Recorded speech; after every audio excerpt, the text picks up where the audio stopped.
Sir గతంలో రష్మిక మందనకు సంబంధించిన deepfake video social మీడియాలో హల్చల్ చేసింది.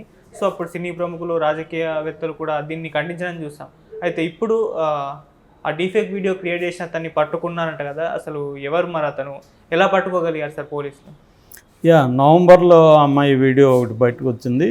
ఆమె లండన్లో ఉన్న ఒక అమ్మాయి లిఫ్ట్లో నుంచి బయట వస్తున్న వీడియోని తీసుకొని ఆ తల ప్లేస్లో రష్మిక మందన్న హెడ్ని పెట్టారు.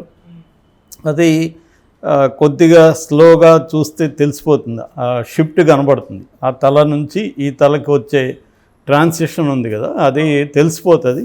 బట్ మామూలు ఐకి, అన్ట్రైన్డ్ ఐ అంటారు, అన్ట్రైన్డ్ ఐకి అది తెలియదు, రష్మిక మందన్ లాగా అనిపిస్తుంది. సో ఇది ఒక బేసిక్ డీప్ ఫేక్ టెక్నాలజీతో అతను చేశాడు. సో అప్పుడు అది వైరల్ అయిపోయింది విపరీతంగా, ఎందుకంటే రష్మిక మందన్ పాపులర్ యాక్టర్ కాబట్టి విపరీతంగా వైరల్ అయింది. దాని తర్వాత ఆమె ఖండించింది, జనం కూడా ఆమె వైపు నిలబడ్డారు. దీనికి వ్యతిరేకంగా పెద్ద ఎత్తున దేశవ్యాప్తంగా నిరసన వచ్చింది.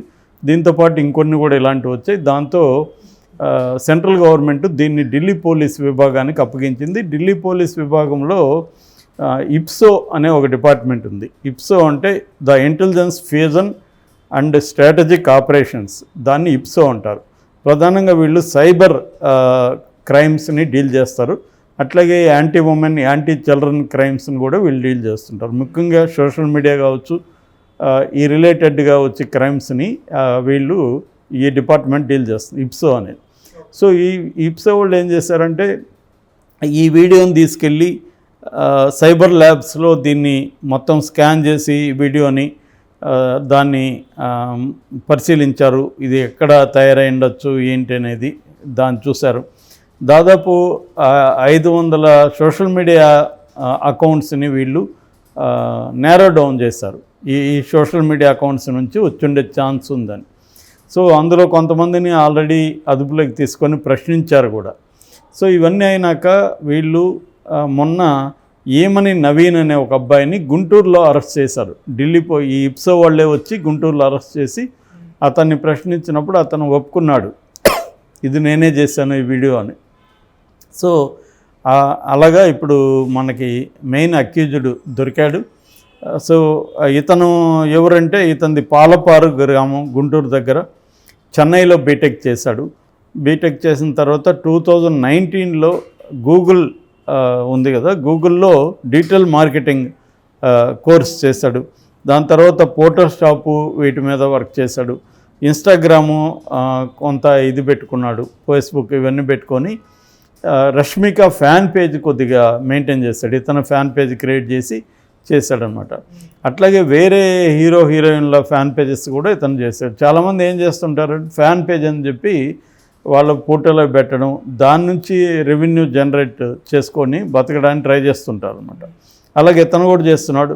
అయితే ఇతని ఇంటెన్షను ఆమెనేదో బ్యాడ్ చేయాలనో లేకపోతే ఆమె మీద గ్రడ్జో లేదంటే అట్లాంటిది ఏమీ లేదు.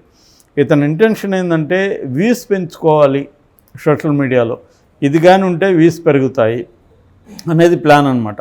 అలాగా ఇతనికి పెరిగాయి కూడా. 90,000 ఉన్న ఇన్స్టాగ్రామ్ ఫాలోయర్స్ ఇది పెట్టగానే ఒక్క రోజుకి 1,08,000 వెళ్ళిపోయాయి. అయితే విపరీతమైన దీని మీద చర్చ జరిగి ఇది వైరల్ అయిపోయేసరికి అతనికి భయం వేసింది. భయం వేసి ఆ వీడియో తీసేసాడు, దాంట్లో తీసేసి అకౌంట్ కూడా మార్చేశాడు. ఎందుకంటే ఇదేమన్నా అవుతుందేమో భయం వేసింది అతను. సో సైలెంట్గా ఉండిపోయాడు ఆ తర్వాత. కానీ వీళ్ళు పట్టుకోగలిగారు. సో ఇది బేసిక్గా పట్టుకొని ఇప్పుడు అతని మీద IPC Indian penal code act కింద 465 అండ్ 469 ఈ చట్టాల కింద కేసు పెట్టారు. అంటే వ్యక్తిగత భద్రతకు హాని చేయడం, వ్యక్తిగత ప్రతిష్టను దెబ్బతీయడం ఈ సెక్షన్ల కిందకి వస్తుందన్నమాట. సో అది కాకుండా ఐటీ యాక్ట్ కింద కూడా ఇతని కేసు బుక్ చేసినట్టుగా తెలుస్తుంది. ఇతనికైతే సీరియస్గానే శిక్ష పడే అవకాశం ఉంది ప్రూవ్ చేయగలిగితే కోర్టులో ఇతనే. ఎందుకంటే పోలీసుల దగ్గర ఇతను ఒప్పుకోండొచ్చు, కానీ రేపు కోర్టులో నేను చేయలేదు అంటాడు ఖచ్చితంగా. అన్నప్పుడు వీళ్ళు ఎలా ప్రూవ్ చేయబోతున్నారు అనేది ఇంపార్టెంట్ అనమాట. ఇతనే చేసినట్టుగా వాళ్ళు ఎలా ప్రూవ్ చేస్తారు అనేది very very important. That is the more challenging aspect. అయితే చాలామందికి ఏంటంటే అసలు డీప్ ఫేక్ టెక్నాలజీ అంటే ఏంది అని అనుకుంటారు. మామూలుగా మనం ఈ మధ్యకాలంలో ఆర్టిఫిషియల్ ఇంటెలిజెన్స్ అనే ఒక పదం వింటున్నాం. అంటే మిషన్స్కి కూడా మన బ్రెయిన్లో ఉండే న్యూరల్ నెట్వర్క్స్ ఉంటాయి. అలాగా మిషన్కి కూడా న్యూరల్ నెట్వర్క్స్ తయారు చేయడం, ఆ న్యూరల్ నెట్వర్క్స్కి ఇన్ఫర్మేషన్ని ఫీడ్ చేయడం, ఆ ఇన్ఫర్మేషన్ని ప్రాసెస్ చేసే ఒక మెకానిజాన్ని తయారు చేయడం. అవి ఏం చేస్తాయంటే ఆ ఇన్ఫర్మేషన్ ప్రాసెస్ చేసి చాలా స్పీడ్గా వాటిని జనరేట్ చేస్తాయి. అది టెక్స్ట్ మన ఏదన్నా ఇప్పుడు డీప్ లెర్నింగ్ అంటే ఏంటని చాట్‌జీపీటీని అడిగామనుకో, అది సెకండ్స్లో సమాధానాన్ని జనరేట్ చేస్తుంది. దాన్నే జనరేటివ్ మోడల్స్ అంటారు వీటిని. సో ఈ డీప్ ఫేక్ అంటే అర్థం ఏంటంటే డీప్ లెర్నింగ్ ప్లస్ ఫేక్ కలిపితే డీప్ ఫేక్ అయింది. డీప్ ఫేక్ అంటే ఈ సబ్సెట్ అనమాట. ఈ ఆర్టిఫిషియల్ ఇంటెలిజెన్స్లో లేదా మిషన్ లెర్నింగ్లో ఒక సబ్సెట్ని డీప్ లెర్నింగ్ అంటారు. ఈ డీప్ లెర్నింగ్లో ఏముంటుందంటే సింథసిస్ ఆఫ్ రియలిస్టిక్ లుకింగ్ ఇమేజెస్ని ఇది చేస్తుంది. దీనికి కూడా ఈ డీప్ లెర్నింగ్లో ఏం చేస్తారంటే ఈ న్యూరల్ నెట్వర్క్స్కి ఇన్ఫర్మేషన్ ఫీడ్ చేస్తారు. అనేక ఫోటోలు, విజువల్స్, వీడియోస్ అన్నీ దానికి ఫీడ్ చేసినప్పుడు దీంట్లో 2 రకాల ప్రధానంగా ఉంటుంది. వేరియేషనల్ ఆటో ఎన్కోడర్ అని ఉంటుంది, VAE అంటారు. దాంతోపాటు జనరేటివ్ అడ్వర్సేరియల్ నెట్వర్క్స్ ఉంటుంది, GAN అంటారు. ఈ 2 ఉంటుంది అనమాట. అంటే ప్రధానంగా ఎన్కోడర్, డికోడర్ అని ఉంటాయి. ఎన్కోడర్ ఏం చేస్తుందంటే ఇన్పుట్ని వీళ్ళు ఇచ్చిన ఇన్ఫర్మేషన్ ప్రాసెస్ చేస్తుంది. డీకోడర్ ఏంటంటే అవుట్పుట్, దీని నుంచి మనకి ఏం కావాలనే దాన్ని అది అందిస్తుంది అనమాట. ఇది ప్రధానంగా ఏం చేస్తుందంటే ఒక వీడియోని మనం పెడతాము, ఆ వీడియోని పెట్టి ఇంకొక వీడియోని పెడతాము. ఆ వీడియో నుంచి ఒక వీడియో A అనే వీడియోలో నుంచి B వీడియోలోకి ఫేస్ని, A వీడియోలో ఉన్న ఫేస్ని B వీడియో ఫేస్లోకి ఇది పెట్టేయాలి, ఆ ఫేస్ స్థానంలో అన్నప్పుడు ఇది ఏం చేస్తుందంటే దాన్ని తీసుకొచ్చి దీనికి పెడుతుంది. రెండోది ఈ ఎమోషన్స్ని ఇది కాపీ చేస్తుంది, మిమికింగ్ అంటారు. ఈ మిమికింగ్ ఫస్ట్ ఫేస్లో ఉండే ఎమోషన్స్ని ఈ ఫేస్లోకి తీసుకొస్తుంది అనమాట. ఇది ఆల్రెడీ మనకి CG అంటారు కదా, కంప్యూటర్ గ్రాఫిక్స్లో ఎప్పటి నుంచో జరుగుతుంది. ఇది మనం చూస్తుంటాం. ఇప్పుడు జంతువులు, అనేక డైనాసర్లు ఇవన్నీ కూడా హ్యూమన్స్ లాగా బిహేవ్ చేస్తుంటాయి. అవి మైన్యూట్గా ముఖంలో కోపం కావచ్చు, కళ్ళు పైకి లేపడం కావచ్చు, నవ్వు కావచ్చు, విపరీతమైన బాధ కావచ్చు, ఇవన్నీ కూడా వాటి ముఖాల్లోకి ఎట్లా వస్తాయి. ప్లానెట్ ఆఫ్ ఏప్స్లో ఏప్ ఉంది ఫర్ ఎగ్జాంపుల్, దాంట్లో కోతులకి అంత ఎమోషన్స్ క్లోజ్ షాట్లలో కూడా విపరీతమైన ఎమోషన్స్ పలుకుతాయి, మైన్యూట్వి. ఇవన్నీ కూడా CG కంప్యూటర్ గ్రాఫిక్స్లో చేస్తారు. ఇప్పుడు దానికి ఇంకా అడ్వాన్స్డ్ స్టేజ్ అనమాట ఇది డీప్ ఫేక్ అనేది. సో వీడియోలను అలా చేయగలదు. అలాగే ఆడియో, ఇప్పుడు నా వాయిస్ నేను మాట్లాడుతున్నాను, నా వాయిస్ బదులు నీ వాయిస్ పెట్టేయచ్చు, నీ ఫేస్ నాకు పెట్టేయచ్చు. సో నీ ఫేస్ నా బాడీ ఉంటుంది, నా ఫేస్ బదులు నీ ఫేస్ ఉంటుంది, నా వాయిస్ బదులు నీ వాయిస్ ఉంటుంది. సో నీ వాయిస్లో నేనేమి చెప్పాలనుకుంటే అది చెప్పించేయచ్చు. టెక్స్ట్ ఇస్తే టెక్స్ట్ వాయిస్గా కన్వర్ట్ అయిపోయి నీ వాయిస్తో అది వెళ్ళిపోతుంది అనమాట. అంటే నీ వాయిస్ శాంపుల్ని తీసుకొని ఆ శాంపుల్ నుంచి జనరేట్ చేస్తుంది అనమాట, మనకేం కావాలో అది.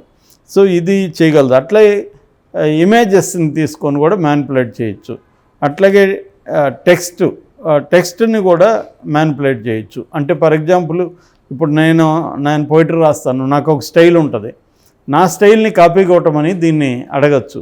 నా స్టైల్ అంటే నా పోయిటరీ ఒకదాన్ని దీనికి అందించి దీన్ని నువ్వు కాపీ కొట్టి ఇలాంటి పోయిం రాసి లేదా ఇలాంటి టెక్స్ట్ రాసి అని చెప్పి నా స్టైల్లో రాసి చూసేవాళ్ళకి ఇది నేనే రాసినని నమ్ముతారు, నా స్టైల్ తెలిసిన వాళ్ళు. సో అలా కూడా ఏమార్చచ్చు అనమాట. అంటే ఆయనే రాశాడు ఈ టెక్స్ట్ అని నమ్మించవచ్చు మనం. సో ఇది దీనివల్ల పాజిటివ్ అంశాలు కూడా ఉన్నాయి. పాజిటివ్ అంటే మెయిన్గా ఫిల్మ్ ప్రొడక్షన్లో చాలా అడ్వాన్స్డ్గా వీడియో ప్రొడక్షన్ చేయొచ్చు. ఫర్ ఎగ్జాంపుల్ ఇప్పుడు మనం ఆల్రెడీ ఇక్కడ చేస్తున్నారు, డీఏజింగ్ అంటారు. ఒక హీరో ఉంటాడు, ఆయనకి 70 ఏళ్ళు, ఆయన యంగ్గా చూపించాలి. ఈ డీప్ఫేక్ టెక్నాలజీతో యంగ్గా చూపించవచ్చు. ఈ మధ్య శోభన్ బాబు అంత తిరుగుతున్నాయి కదా, శోభన్ బాబు, నాగేశ్వరరావు కొన్ని వచ్చాయి. శోభన్ బాబు వీడియో అయితే వెరీ పాపులర్ అయింది, అది కూడా డీప్ఫేక్ టెక్నాలజీ చేశారు.